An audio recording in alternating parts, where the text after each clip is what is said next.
ग्यारह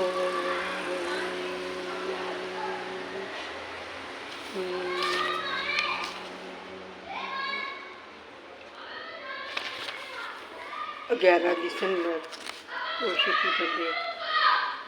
तो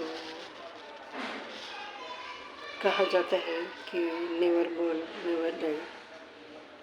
जो आत्मा है, जो चेतना है, वो न जन्मती है न मरती है। जिसका जन्म होता है वो शरीर है, और शरीर के जो नामकरण है, शरीर धीरे धीरे जो प्रतिपल क्षीण होता है यानी नष्ट होता है, उसको शरीर कहते हैं। तो जन्मता है वो कभी न कभी तो मरेगा। भौतिक मिट्टी से बनी है, पंच महाभूतों से बनी है, तो कभी न कभी वो गिरेगी। सभी के लिए ये नियम लागू है। अपने भीतर भी ये दिखाई देता है, वो भौतिक शरीर वो कभी न कभी नष्ट होगा। और जो नहीं दिखाई देता है, जिसकी वजह से बोलना है, सुनना है, सोचना हो पॉसिबल है, सभी कुछ जिसकी वजह से, जो साक्षी मात्र है, जो अलिप्त है सदा, वो उसका ना जन्म है ना मृत्यु।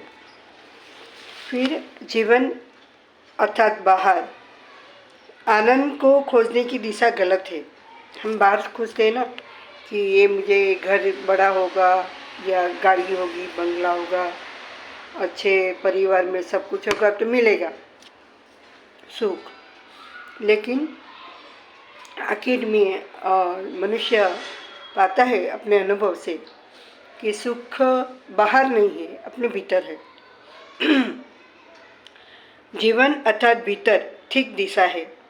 एक जीवन बाहर है, एक जीवन भीतर है। बाहर के जीवन को बुद्ध दुख कहते हैं, भीतर के जीवन को सुख कहते हैं। और ऐसे भी कहते हैं, हमेशा मैं ये कहा कि कस्तूरी कुंदन बसे। हिरण को ऐसे लगता है कि सुवास बाहर से आ रही है। हम आरोपित करते हैं कि ये मुझे सुख देगा, बंगला मुझे, हम आरोपित करते, अर्थात में नहीं है, लेकिन हमारी धारणा ऐसी है कि वो ऐसे फलित होगा। तो हैप्पी बर्थडे टू यू, तुम जियो हजारों साल, साल की दिनों 50,000 एडवांस माँ।